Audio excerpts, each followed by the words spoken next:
Hello friends, मैं आज आपके लिए लेके आया हूँ सीबीएसई 2022-23 में जो हमारे पास मैथ्स का पेपर आएगा बोर्ड में। उसके 80 मार्क्स के पेपर का पैटर्न लेके आया हूँ। कौन सा क्वेश्चन किस टॉपिक में से 5 नंबर का क्वेश्चन, किस में से छोटे क्वेश्चन, कितने बड़े क्वेश्चन कहाँ से आने हैं, उसके बारे में मैं आपके लिए लेके आया हूँ।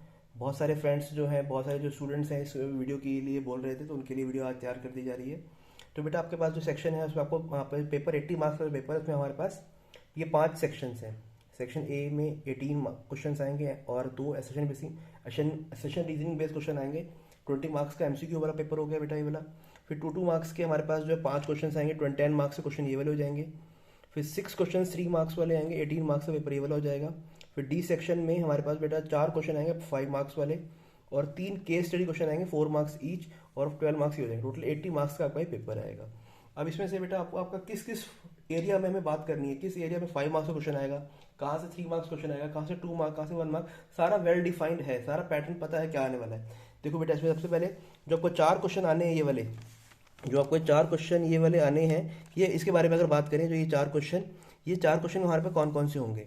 आपको पहला क्वेश्चन आपको आएगा आपका मैट्रिक्स मेथड से सिस्टम ऑफ इक्वेशन सॉल्व करने के लिए आएगा, जहाँ पे आप 3 इक्वेशंस को सॉल्व करेंगे और x equal to A inverse B rule से मैट्रिक्स का इनवर्स निकाल के सिस्टम ऑफ इक्वेशन को सॉल्व करेंगे। तो पहला क्वेश्चन आपका मैट्रिक्स डिटर्मिनेंट से पक्का आएगा 5 नंबर का आपको, जहाँ पे x equal to A inverse B solve करने को आएगा। दूसरा क्वेश्चन बेटा हमारे पास जो आएगा आपका 3D में से आएगा। 3D ज्योमेट्री हमारे पास है, ज्योमेट्री में से आएगा। वहाँ पे आपके पास अब लेन तो खत्म हो चुका है, सिर्फ स्ट्रेट लाइन बचा है। स्ट्रेट लाइन में 3 टॉपिक्स बहुत इंपॉर्टेंट है उसके पॉइंट ऑफ व्यू से। एक शॉर्टेस्ट डिस्टेंस बिटवीन 2 लाइन्स, ये टॉपिक करना है हमें। फुट ऑफ परपेंडिकुलर या image of A point in A line, ये आ सकता है। और हमारे पास एक इक्वेशन ऑफ ए लाइन निकालनी है। इक्वेशन ऑफ ए लाइन निकालनी है जिसका एक पासिंग पॉइंट दे रखा है और वो लाइन 2 लाइनों के परपेंडिकुलर है, वो हमें इक्वेशन निकालनी है। तो ये 3 टॉपिक जो हमने किए थे, इस पे बेस होकर कोई ना कोई क्वेश्चन 5 मार्क्स का बन सकता है बेटा। फिर हमारा क्वेश्चन बनेगा आपका एरिया अंडर द कर्व में से, जहाँ पे आपका एप्लीकेशन ऑफ इंटीग्रल में हम एक using integration area under the curve solve करके निकालते हैं। इसमें आपका एटलीस्ट 2 कर्व्स वाला टॉपिक आने के ज़्यादा चांस है। सर्कल के साथ लाइन वाला जो पोर्शन है वो आप अगर ध्यान से करेंगे वो उसके आने के ज़्यादा चांस है। सर्कल के साथ एक सर्कल भी आ सकता है, सर्कल के बाद एक लाइन बन सकती है, ट्रायंगल भी आ सकता है इसमें। तो एक टॉपिक आपका वो वाला बेटा। और एक हमारा वाला टॉपिक बचा रिलेशन फंक्शन आपका, जिसमें इक्वलेंस रिलेशन सॉल्व करने को आपको प्रूफ करने को आएगा। आपको रिफ्लेक्सिव ट्रांजिटिव और सिमेट्रिक प्रूफ करने को आएगा। वो आपका एक क्वेश्चन वो ला सकता है बेटा। तो 5 मार्क्स से 4 क्वेश्चन वेल डिफाइंड है कि यहाँ से पुराने के ज़्यादा चांस है। और अगर हम बात करें 3 मार्क्स वाले क्वेश्चन की, तो 3 मार्क्स वाले में हमारे पास जो है सबसे पहला क्वेश्चन जो है आपका एलपीपी से आएगा। दूसरा क्वेश्चन जो आपको एलपीपी से आपको लीनियर प्रोग्रामिंग के ग्राफ सॉल्व करने के लिए आता है, एक वो क्वेश्चन वो वाला आएगा। एक हमारे पास डिफरेंशियल इक्वेशन का फर्स्ट ऑर्डर डिफरेंशियल इक्वेशन या होमोजीनियस डिफरेंशियल इक्वेशन, ये सॉल्व करने को आ सकती है बेटा। ये क्वेश्चन ये पक्का आएगा आपको। फिर आपके बच्चा आया प्रोबेबिलिटी में हमारे बेसिकली अगर देखा जाए तो हमारे पास 3 टॉपिक हैं। कौन कौन से? बेस थ्योरम है, रैंडम वेरिएबल है और इंडिपेंडेंट वेरिएबल एक्सपेरिमेंट है। तो आपका प्रोबेबिलिटी के 2 टॉप क्वेश्चन आने। प्रोबेबिलिटी आपकी वैसे 8 मार्क्स कैरी करती है, तो उसका एक क्वेश्चन 3 मार्क्स में आएगा, एक क्वेश्चन जो है आपका इसका केस स्टडी में आएगा, और एक क्वेश्चन इसका 1 मार्क में आएगा। तो 1 मार्क, तभी इसके पूरे 8 नंबर पूरे हो जाएंगे। तो आपके पास ये 2 टॉपिक हैं 4 मार्क्स के लिए। एक तो आपके पास आपका केस स्टडी के लिए 4 नंबर क्वेश्चन, और एक 3 नंबर क्वेश्चन हमारे पास जो है आपका इसमें 3 मार्क्स वाले में। तो बेटा आपके पास यहाँ आपको 3 टॉपिक मेन हमारे इंडिपेंडेंट, रैंडम और आपका बेस थ्योरम। तो इसमें से आपका बेटा एक टॉपिक आपको 3 मार्क्स में आएगा। जो टॉपिक यहाँ नहीं, अगर मान लीजिए यहाँ रैंडम वेरिएबल आ गया तो बेस थ्योरम आ जाएगी केस स्टडी में, या इंडिपेंडेंट वहाँ पे आ जाएगी। इन 3 में से कोई 2 टॉपिक आपको जो है 7 नंबर देंगे, 7 नंबर देंगे। एक क्वेश्चन 3 नंबर का और एक क्वेश्चन आपका केस स्टडी वाला, एक क्वेश्चन हमारा केस स्टडी वाला ये। तो आपकी प्रोबेबिलिटी के 3 टॉपिक है, बेस थ्योरम, रैंडम वेरिएबल और इंडिपेंडेंट एक्सपेरिमेंट और इंडिपेंडेंट इवेंट्स। इनमें से आपके पास कोई 2 टॉपिक जो है आपको जो 7 नंबर कैरी करेंगे हमारे बोर्ड के एग्जाम में। फिर बेटा आपके पास इंटीग्रेशन में से जो हमारा डेफिनेट इंटीग्रल था, डेफिनेट इंटीग्रल जहाँ पे आप प्रॉपर्टीज सॉल्व करते थे, आपका यहाँ पर लिमिट्स वाली जो इंटीग्रेशन होती है, यहाँ पे ए से लेकर बी तक इंटीग्रेशन करनी है। P4 P5 जो आपका P6 प्रॉपर्टी लगती थी वहाँ पे, उसमें से क्वेश्चन आता है। और एक उसमें जो आपका एक्स वाला क्वेश्चन है, जहाँ पे यहाँ पे एक्स आया था, हमें P4 प्रॉपर्टी लगा के एक्स को एलिमिनेट करना होता है, वो वाला क्वेश्चन जो है पक्का पेपर से आने के चांस ज़्यादा है बेटा। और फिर बचता है बेटा हमारे पास जो है आपका 2 क्वेश्चन बचते हैं। ये 2 क्वेश्चन जो है ये आपके डिफरेंशिएशन और इंटीग्रेशन में से आ सकते हैं। तो यहाँ पे मेरे पास चार टॉपिक हैं, बाय पार्ट्स है, पार्शियल है, सब्स्टिट्यूशन है, और आपका डबल डेरिवेटिव एक्सरसाइज है हमारे पास, जो डबल डेरिवेटिव वाली एक्सरसाइज, उसमें से इन 4 टॉपिक में से किसी 2 टॉपिक में आपके वेस्ट आपके 2 क्वेश्चन यहाँ से आ सकते हैं। तो हमारे ये 3-3 मार्क्स के 6 क्वेश्चन कवर हो जाएंगे, 3-3 मार्क्स के 6 क्वेश्चन कवर हो जाएंगे, जिसके लिए मुझे ये एक वेल डिफाइंड है कि ये क्वेश्चन तो आएगा ही आएगा। और अगर यहाँ पे इसमें से एक इंटीग्रेशन एक डेरिवेटिव भी हो सकता है, क्योंकि अगर तीनों इंटीग्रेशन होने के चांस कम है तो एक इंटीग्रेशन तो यहाँ आ ही रहा है, इसमें से कोई एक इंटीग्रेशन बाय पार्ट्स यहाँ आ जाएगी और साथ में आपका डबल डेरिवेटिव इसके साथ आ जाएगा। पर हमें ये चारों टॉपिक ही करने हैं, ये चारों टॉपिक में से कोई 2 टॉपिक जो है आपके ये कवर करेंगे, आपके 2 क्वेश्चंस कवर करेंगे, आपके 3 मार्क्स वाले, 6 मार्क्स देंगे आपको। फिर बेटा हमारे पास ये आपका कवर हो चुका है। फिर बचता है हमारा बेटा आपका 4 मार्क्स की केस स्टडी। 4 मार्क्स की केस स्टडी जो है आपका वेल डिफाइंड है बेटा हमारे पास। जो आपकी मैक्सिमम मिनिमम वाली प्रॉब्लम्स थी, उसको केस स्टडी में डाल दिया जाएगा आपको यहाँ पर। तो आपका जो एप्लीकेशन ऑफ डेरिवेटिव है वो मैक्सिमम मिनिमम अगर केस स्टडी बना के जाए पे आपको इंक्रीजिंग डिक्रीजिंग इसके साथ ऐड कर सकते हैं, वो रेट ऑफ चेंज ऐड कर सकते हैं, ठीक है।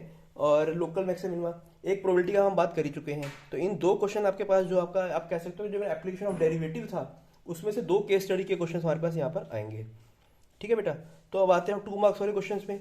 2 मार्क्स में आपका जो एक क्वेश्चन है, मतलब हम मुझे पता चल गया कि आपका ये इनवर्स ट्रिग्नोमेट्री वाला जो चैप्टर है वो सिर्फ 2 मार्क्स के लिए वेटेज कैरी करता है, वो 2 मार्क्स में आपको यहाँ पे आएगा। एंड वेक्टर्स जो है वो आपका वेक्टर्स और वेक्टर 3D में आपका ऑप्शन, ये जो क्वेश्चन हमारे पास है ये 2 मार्क्स में आएंगे आपके पास यहाँ पर। उसके बाद हमारे पास जो है आपका कंटिन्यूटी या रेट ऑफ चेंज था, एक क्वेश्चन वहां से आएगा। और आपका डिफरेंशियल इक्वेशन जहाँ पे वेरिएबल सेपरेबल आ सकता है या आसान सी होमोजीनियस आ सकती है। तो ये आपका जो है आपका 2 मार्क्स वाले 5 टॉपिक बनते हैं। तो इसमें आपका मोटा मोटा देखा जाए कि मेरा इनवर्स ट्रिग्नोमेट्री आपको 2 मार्क्स के अकॉर्डिंग तैयार करना है, आपको वेक्टर्स के क्वेश्चन जो है 2 मार्क्स के अकॉर्डिंग तैयार करने हैं, कंटिन्यूटी रेट ऑफ चेंज के छोटे क्वेश्चन जो 2 मार्क्स में आ सकते हैं वो क्वेश्चन तैयार करने हैं, और डिफरेंशियल इक्वेशन का जो वेरिएबल सेपरेबल था वो आपका 2 मार्क्स में हमारे पास यहाँ पे आ सकता है, ठीक है बेटा। तो हमारे पास ये आ जाएगा। अब बचते हैं हमारे पास सबसे इंपॉर्टेंट 20 क्वेश्चन जो हमारे एमसीक्यू और सेशन बेसिंग के आते हैं।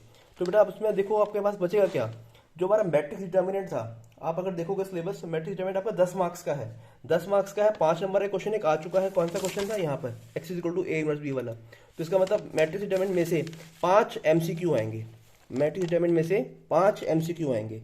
एलपीपी आपका चैप्टर 5 नंबर का है, 3 नंबर का क्वेश्चन वहां पे ग्राफ वाला आ चुका है, तो 2 क्वेश्चन आपके एमसीक्यू आएंगे। वेक्टर 3D मिलाकर आपके जो है ये बन चुके हैं आपके कितने 14 मार्क्स के, 14 मार्क्स से वेक्टर अच्छी 2 चैप्टर मिलाकर है। 5 नंबर के क्वेश्चन आपका सीडी का आ चुका है, 2 नंबर के 2 क्वेश्चन वेक्टर के आ चुके हैं। तो 5 बचे, ये 5 क्वेश्चन आपको जो है वेक्टर 3D के एमसीक्यू में आएंगे। आईटीएफ और इनवर्स ये आपका 8 नंबर का था, आईटीएफ और इनवर्स दोनों मिलाकर आपके 8 मार्क्स के थे। एक क्वेश्चन 5 नंबर का आ चुका है, एक क्वेश्चन 2 नंबर का आ चुका है, ये रहा, ठीक है। तो बचा 1 नंबर, 1 नंबर क्वेश्चन आपको कहां से आएगा, आईटीएफ और रिलेशन फंक्शन में से 1 मार्क्स आएगा। प्रोबेबिलिटी आपकी 8 मार्क्स की है, 8 मार्क्स की है। 4 नंबर क्वेश्चन आपका केस स्टडी में आ चुका है, 3 नंबर क्वेश्चन हमारे पास 3 मार्क्स कैटेगरी में आ चुका है, एक बचा, तो इसका एक एमसीक्यू हमारे पास यहाँ पर आएगा। तो बेटा हमारे मिलाकर ये 14, 20 में से आपके पास जो है 14 हो चुके हैं, बचे हमारे पास 6 क्वेश्चन। अब ये 6 क्वेश्चन जो बचते हैं आपके ये कैलकुलस से आएंगे। 6 क्वेश्चन में आपका हो सकता है 2 डेरिवेटिव के आ जाए, 2 इंटीग्रेशन के आ जाए और 2 डिफरेंशियल इक्वेशन के आ जाए। डिफरेंशियल इक्वेशन में से आपका मोस्टली एक तो पक्का आएगा ही आएगा, डिग्री एंड ऑर्डर निकालने वाला क्वेश्चन बेटा पक्का आता है, वो आएगा। और साथ में आपके पास इंटीग्रेशन में आसान सा कुछ 2 डेरिवेटिव्स आएंगे। तो आपके पूरा जो 20 नंबर का है आपका 99.9% चांस है कि पेपर का पैटर्न यही रहेगा। आप अपना पेपर जो प्री बोर्ड दे के आने वाले हो मैच कर सकते हो कि कितने कितने क्वेश्चन कहाँ, हर सेक्शन में से आपके इतने ही क्वेश्चन आएंगे यहाँ पर। ये एक प्रोबेबिलिटी का, एक एमसीक्यू होगा, एक आपका आईटीएफ का होगा। इस प्रकार से ये पैटर्न चलेगा जो सीबीएसई का पैटर्न होना चाहिए अकॉर्डिंग। और बेटा इसके साथ साथ जो है आपको पूरा पैटर्न में समझा दिया। आपको अपनी जो तैयारी है इस तरह से फोकस होकर तैयारी करनी है, जहाँ पे आपको अगर आपको पता चल गया कि वेक्टर 3D में आपका 5 मार्क्स का आने वाला है तो इसका 1 मार्क के क्वेश्चन अच्छे से करने हैं। मैट्रिक्स डिटरमिनेंट आपका 5 नंबर का एमसीक्यू आने वाले हैं इसके, तो उसकी उसकी तैयारी करनी है। कैलकुलस में से आपको 6 नंबर के क्वेश्चन आने वाले हैं, 2 डिफरेंशिएशन से, 2 इंटीग्रेशन से, तो आपको उसके अकॉर्डिंग जो है इसको तैयार करना है, ठीक है बेटा। आपको पता है कि एलपी में से ग्राफ आना है, आईटीएफ में से मुझे 2 क्वेश्चन आना है, एक वेक्टर में से मुझे 2 नंबर के क्वेश्चन आना है। आपको उसके अकॉर्डिंग चलना है कि कौन सा क्वेश्चन 2 नंबर में आ सकता है, ठीक है। अभी आपका प्री बोर्ड की तैयारी चल रही है, प्री बोर्ड की तैयारी दीजिए। प्री बोर्ड खत्म होने के बाद मैं एक रिवीजन बैच शुरू कर रहा हूँ बेटा, और रिवीजन बैच में आपको इसी तरह से ही मैं तैयारी करवाऊंगा, जहाँ पे आपको इसी तरह से आपको सारा फोकस होगा कि कौन से टॉपिक 5 नंबर के तैयार करना है, किस टॉपिक में से आपको 4 नंबर के कौन से एमसीक्यू के लिए तैयार करने हैं, उसके अकॉर्डिंग ही आपको पूरी तैयारी करवाई जाएगी। और इसमें जो मेरा रिवीजन बैच है वो आपका 19 दिसंबर से शुरू हो रहा है, मंडे से 19 दिसंबर से शुरू हो रहा है। और बाकी जो जिन स्कूल के प्री बोर्ड्स चल रहे हैं मोस्टली 25 तक आप समझोगे, 25 वाला जो मंडे है वहां से मेरा आपका रिवीजन बैच शुरू होगा। आप अगर रिवीजन बैच में एनरोल होना चाहते हैं तो आप मुझे इस नंबर पे कांटेक्ट कर सकते हैं। मेरा नाम है गौरव, अम्बाला में मेरा इंस्टीट्यूट है। आप मुझे इस नंबर पे कांटेक्ट कर सकते हैं। अगर आप अम्बाला में नहीं रहते, आप बाहर रहते हैं, तो आप मुझे इस नंबर पे कॉल कर सकते हैं। ऑनलाइन भी क्लास चलती है मेरी, ठीक है बेटा। तो आप अगर ज्वाइन करना चाहते हैं मेरा रिवीजन बैच, तो मुझे इस नंबर पे कांटेक्ट करें। Thank you.